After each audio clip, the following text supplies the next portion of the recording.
Hello दोस्तों, कैसे हैं आप लोग? चलिए, तो हम लोगों ने एक वीडियो में इकोनॉमिक्स को इकोनॉमिक्स का डेफिनेशन को समझा। इकोनॉमिक्स को डिफाइन किया हमने। हमने जाना कि इकोनॉमिक्स के फादर कौन है। एडम स्मिथ हैं। इकोनॉमिक्स को डिफाइन कितने लोगों ने किया, हमने उसके बारे में भी जाना। आज का ये वीडियो इसलिए खास है क्योंकि आज इकोनॉमिक्स का एक बहुत ही इंपॉर्टेंट टॉपिक के बारे में हम पढ़ रहे हैं, जो कि है इकोनॉमिक एक्टिविटी, आर्थिक क्रिया। ये इकोनॉमिक्स का बहुत ही इंपॉर्टेंट टॉपिक है। कहीं भी अगर आप इकोनॉमिक्स को शुरू से पढ़ेंगे ना, तो सबसे पहले आपको इकोनॉमिक एक्टिविटी, आर्थिक क्रिया टॉपिक के बारे में ही बताया जाएगा, पढ़ाया जाएगा। बहुत ही आसान से, बहुत ही आसानी से, बहुत ही अच्छे लेवल पे हम लोग इस चीज़ों को समझते हैं। जैसा कि वीडियो तो हमारा पार्ट 2 होने वाला है। पार्ट 1 वीडियो मैंने अपलोड कर चुका है, और पार्ट 1 वीडियो का लिंक भी वीडियो के डिस्क्रिप्शन में मैं डाल दूँगा। आगे बढ़ते हैं। सबसे पहले टॉपिक शुरू करते हैं अपना, इकोनॉमिक एक्टिविटी क्या होता है? इसको हिंदी में हम आर्थिक क्रिया कहते हैं। देखिए, इकोनॉमिक एक्टिविटी का मतलब क्या होता है ना, जैसे कि किसी भी इंसान के पास, आपको पता है कि पैसा क्या होता है? लिमिटेड होता है। पैसा मतलब क्या? रिसोर्स, साधन लिमिटेड होता है। और इच्छा क्या होता है? असीमित, अनलिमिटेड होता है। वांट्स अनलिमिटेड होता है। तो अगर ना कोई इंसान अपना लिमिटेड रिसोर्स से अपना अनलिमिटेड वांट्स को पूरा कर लेता है, तो हम कहते हैं कि वो इंसान इकोनॉमिक एक्टिविटी कर रहा है। ठीक है? फॉर एग्जाम्पल, मान लीजिए कि आप मार्केट जा रहे हैं, आपके पास 100 रुपए है। आपको बहुत कुछ खरीदने का मन कर रहा है, बहुत कुछ खाने का मन कर रहा है, लेकिन आपके पास 100 रुपए है, सीमित साधन है, आप सब कुछ नहीं कर सकते हैं। आपके सामने बर्गर, पिज्जा, चाउमीन, बहुत कुछ है। मान लेते हैं कि आप चाउमीन खा लिए, तो अपना आप अनलिमिटेड वांट्स को पूरा किए ना जी। अपना आप अनलिमिटेड वांट्स को पूरा कर लिए। आप इकोनॉमिक एक्टिविटी कर लिए, आर्थिक क्रिया कर लिए। थोड़ा मोड़ा बात समझ में आया? आगे बढ़ते हैं। देखिए, इकोनॉमिक एक्टिविटी 4 प्रकार का होता है। पहला होता है अपना प्रोडक्शन, दूसरा होता है कंजम्पशन, तीसरा होता है एक्सचेंज, चौथा होता है इन्वेस्टमेंट। एक्सचेंज फर्दर 2 प्रकार का होता है, प्रोडक्ट प्राइसिंग और फैक्टर प्राइसिंग। देखिए, प्रोडक्शन का मतलब होता है उत्पादन करना, किसी भी सामान को बनाना। प्रोडक्शन का मतलब क्या हो गया? उत्पादन करना, किसी भी सामान को बनाना। कंजम्पशन का मतलब हो गया उसी सामान को खरीदना। एक्सचेंज का मतलब आगे बताएंगे। इन्वेस्टमेंट का मतलब भी आगे बताएंगे, अच्छे से हम लोग समझेंगे, अभी वेट करते हैं। पहले ना, अभी एक बात हम आपको बता रहे हैं कि टॉपिक ये है कि जितना भी इकोनॉमिक एक्टिविटी है, जितना भी आर्थिक क्रियाएं हैं, सभी से आय का सृजन नहीं होता है। मतलब सारा इकोनॉमिक एक्टिविटी से इंसान पैसा नहीं कमा सकता है। फॉर एग्जाम्पल, अपना कंजम्पशन। कंजम्पशन एक ऐसा इकोनॉमिक एक्टिविटी है जिससे हम पैसा नहीं कमा सकते हैं। कैसे सर? मान लो, कंजम्पशन का मतलब क्या होता है? सामान खरीदना ना। आप मार्केट जाते हो, आप शूज, जूता खरीदते हो, तो आप पैसा लेके आते हो या पैसा दे के आते हो? पैसा दे के आते हैं ना। हम पैसा कमाते नहीं है। हम कंजम्पशन कर रहे हैं, तो हम पैसा नहीं कमा रहे हैं, सामने दुकान वाला पैसा कमा रहा है। तो कंजम्पशन से हम पैसा नहीं कमा सकते हैं, कंजम्पशन से इनकम जनरेट नहीं होता है। लेकिन प्रोडक्शन से इनकम जनरेट होता है। ठीक है? क्यों? प्रोडक्शन मतलब क्या हुआ? सामान को बनाना, और सामान को बना के हम इनकम को जनरेट करते हैं ना। ठीक है? तो प्रोडक्शन से हम इनकम को जनरेट कर सकते हैं, लेकिन कंजम्पशन से इनकम को जनरेट नहीं कर सकते हैं। तो हम कह सकते हैं कि सभी इकोनॉमिक एक्टिविटी से इनकम जनरेट नहीं होता है। ये बात समझ में आ गया? आगे बढ़ते हैं। अब अपना टॉपिक है पहला, प्रोडक्शन। जैसा कि देखे ना हम लोग, 4 प्रकार का इकोनॉमिक एक्टिविटी होता है। तो पहला जो इकोनॉमिक एक्टिविटी है वो है प्रोडक्शन, उत्पादन। देखते हैं क्या होता है। देखिए, उत्पादन का मतलब सिंपल है। उत्पादन का मतलब क्या हुआ कि कोई भी कच्चा माल है मेरे पास, उस कच्चा माल को उस कच्चा माल को ऐसे बना देना कि उसका वैल्यू बढ़ जाए। देखिए, समझिए हम क्या बोल रहे हैं। डेफिनेशन पहले देखते हैं। लिखा हुआ है कि production is that economic activity. पहला तो कि प्रोडक्शन एक इकोनॉमिक एक्टिविटी है, उत्पादन एक आर्थिक क्रिया है। तो उत्पादन एक ऐसा आर्थिक क्रिया है जिसका संबंध वस्तुओं तथा सेवाओं की उपयोगिता अथवा मूल्य में वृद्धि करना है। उपयोगिता अथवा मूल्य को बढ़ाना है। आप एग्जाम्पल से समझिए। मान लीजिए कि मेरे पास एक कपड़ा है। ठीक है? कपड़ा है मेरे पास। अभी इसका कीमत मान लेते हैं कि 300 रुपये है। ठीक है? इस कपड़ा में कुछ हम वृद्धि करके इसको शर्ट बना दिए। इसमें इसमें कपड़ा में हम कुछ काट छाट करके अपना सी सा के इसको हम शर्ट बना दिए। अब हमको ये बताइए, शर्ट का कीमत नहीं बढ़ गया? पहले कपड़ा था 300 का, अब शर्ट बन गया 1200 का। ठीक है? तो आप यहाँ पे क्या देख रहे हो कि उत्पादन एक ऐसा क्रिया है जिसके अंदर किसी वस्तु का मूल्य में हम वृद्धि करते हैं। एक और एग्जांपल लेते हैं। मान लीजिए कि मेरे पास लकड़ी है, लकड़ी का कीमत अभी कम है।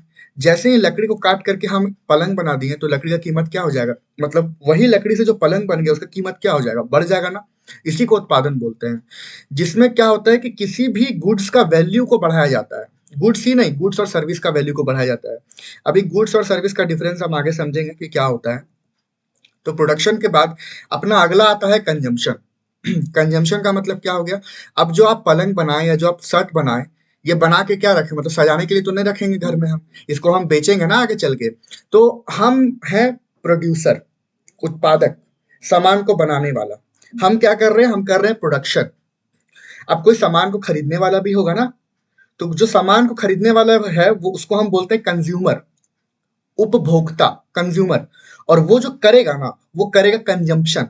मतलब वो व्यक्ति सामान जो मेरे से खरीद रहा है ना, इस प्रोसेस को बोलेंगे कंजम्पशन। ठीक है।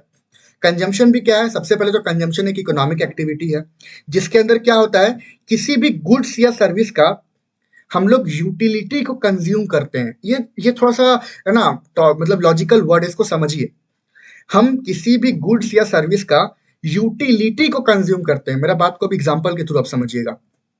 यहाँ पे एक लड़का दिख रहा है आपको, हैंडसम सा, है ना, इसका चेहरा पे नहीं जाना है। ये पानी पी रहा है। क्यों पानी पी रहा है, क्योंकि इसको प्यास लगा है ना। तो ये पानी इसका प्यास को बुझा रहा है, इसका इच्छा को पूरा कर रहा है ना। तो ये पानी पी रहा है, इस पानी को पीने से ये अपना वांट्स को सेटिस्फाई नहीं कर रहा है। इसी को तो कंजम्पशन बोलते हैं।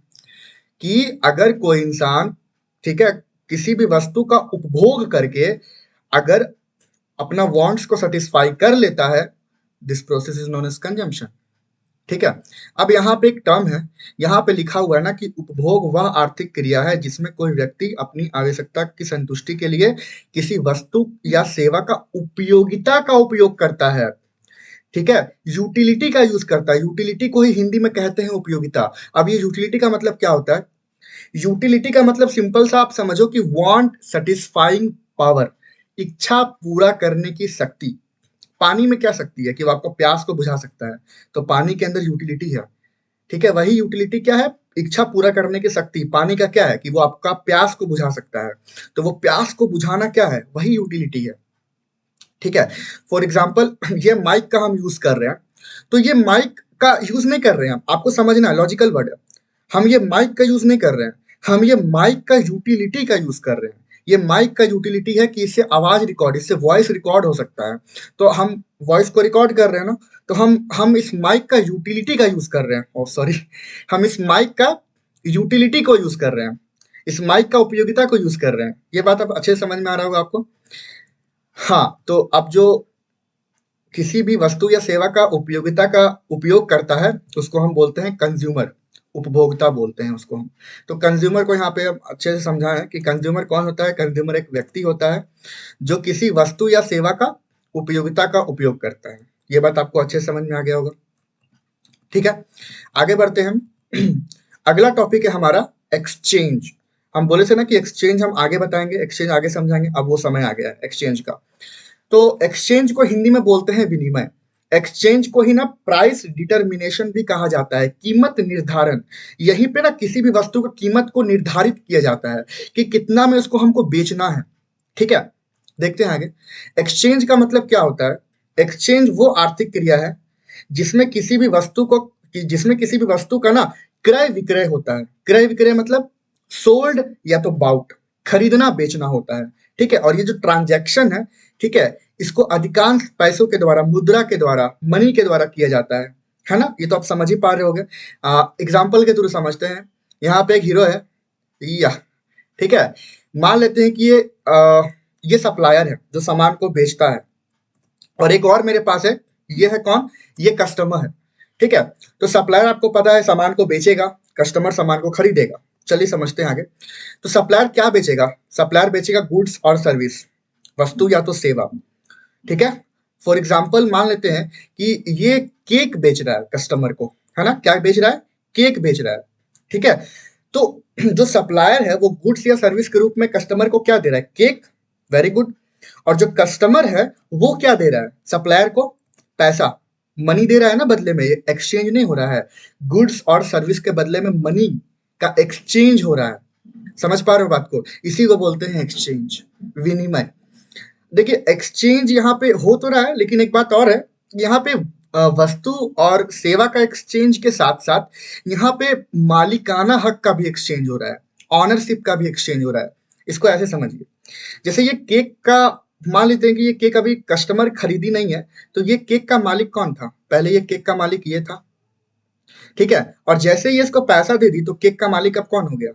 अब केक का मालिक ये हो गई। तो यहाँ पे आप, आपको नहीं दिख रहा मालिकाना हक का आदान प्रदान हो रहा है, पहले मालिक ये था अब मालिक ये हो गया, ठीक है। तो ये भी एक्सचेंज, ये भी इसको भी समझा जाता है as in the term of exchange, कि यहाँ पे ऑनरशिप का एक्सचेंज हो रहा है, ठीक है। बहुत ही डीपली हम आपको समझाने का प्रयास कर रहे हैं, इतना डीप शायद ही आपको कहीं पढ़ने को मिलेगा।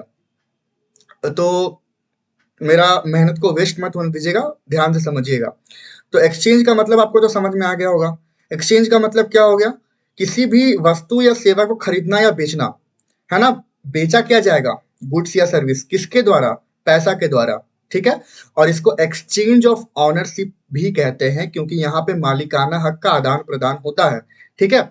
आगे बढ़ते हैं, आगे बढ़ते हैं। हाँ, ये टॉपिक है कि सर गुड्स और सर्विस के बीच में क्या डिफरेंस होता है ना। अभी आपको बोले थे कि हम आगे बताएंगे। तो वस्तु का मतलब होता है जिसको हम छू सकते हैं, जैसे ये माइक, इसको हम छू सकते हैं, टच कर सकते हैं, टेंजिबल है ये।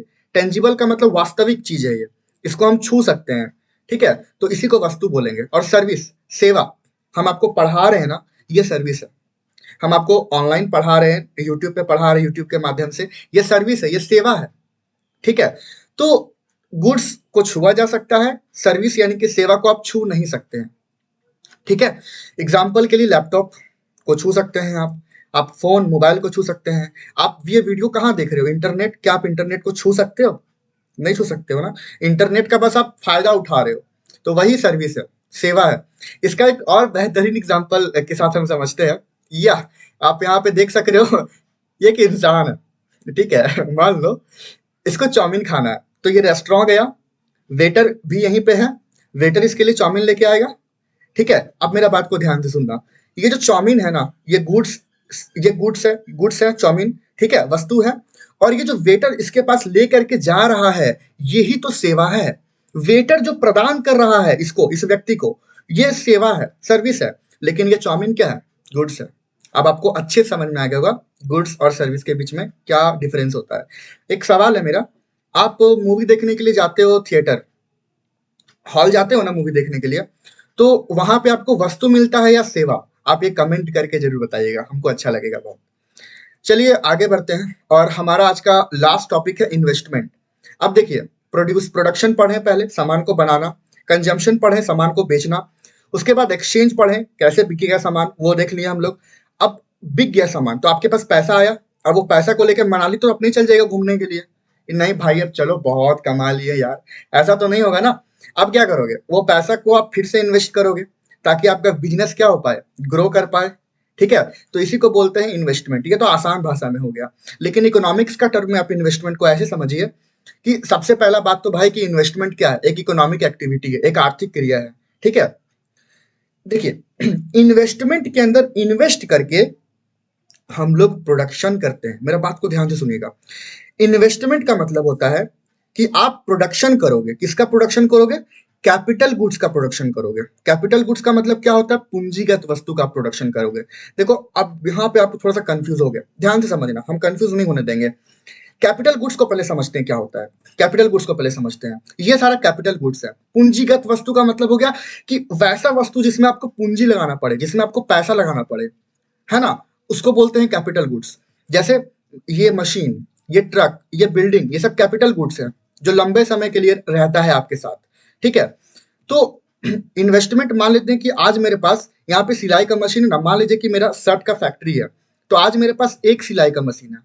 तो क्या भविष्य में हम चाहेंगे नहीं कि मेरे पास 10-15 सिलाई का मशीन हो? तो आज अगर हम 10-15 सिलाई का मशीन खरीदने के लिए पैसा लगाएं, तो वही तो इन्वेस्टमेंट है। ट्रांसपोर्टेशन के लिए मेरे पास अभी एक ट्रक है, हम नहीं चाहेंगे कि मेरे पास भविष्य में 3-4 ट्रक हो। मेरा बिल्डिंग आज एक है, बिल्डिंग तो वैसे बहुत अच्छा है, एक ही बिल्डिंग होना बहुत बड़ा बात है। मान लेते हैं कि मेरे पास आज एक बिल्डिंग है, तो हम नहीं चाहेंगे कि मेरा भविष्य में 3-4 बिल्डिंग हो, तो उसके लिए हम पैसा लगाएँगे, वही इन्वेस्टमेंट है। इन्वेस्ट कर रहे हैं पैसा को, है ना? तो इन्वेस्टमेंट का मतलब क्या हो गया कि भविष्य में पैसा कमाने के लिए अभी जो हम इन्वेस्ट कर रहे हैं, ठीक है? और किसमें इन्वेस्ट कर रहे हैं? कैपिटल गुड्स में इन्वेस्ट कर रहे हैं, कि हम कैपिटल गुड्स को खरीद रहे हैं। कैपिटल गुड्स मतलब मशीन को खरीदना, है ना? व्हीकल्स को खरीदना, टूल्स को खरीदना, मशीनरीज़ को खरीदना, ये सारा आता है आपको कैपिटल गुड्स के अंदर, ठीक है? तो आशा करते हैं कि आज का वीडियो आपको समझ में आया होगा, बहुत ही अच्छे से, बहुत ही मेहनत लगा है ये पीडीएफ को बनाने में, तो आप को उम्मीद करते हैं कि वीडियो को लाइक करेंगे। अ, अगर आपको अच्छा लगा तो आप अपने फ्रेंड के साथ शेयर करेंगे, तो आप हमको बहुत अच्छा लगेगा, मोटिवेशन मिलेगा इस तरह का और भी वीडियो बनाने का एनिमेशंस के मदद से। तो मिलते हैं अगला क्लास में, और हम लोग इसके बाद का टॉपिक को कंटिन्यू करेंगे। आज के लिए बस इतना ही। धन्यवाद।